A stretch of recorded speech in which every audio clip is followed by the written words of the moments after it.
когда мы хотим победить какой-то вирус, и если нам нужно быстро, буквально вот сегодня вы почувствовали недомогание и начали пить горячую водичку, пшикать под язык смарт почаще, буквально там каждые 15-20 минут, и закапывать в нос и в ухо, тогда ваш вирус погибнет в течение тоже 2-3 часов.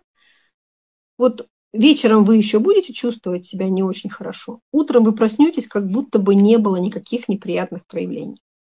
Так работает данное вещество.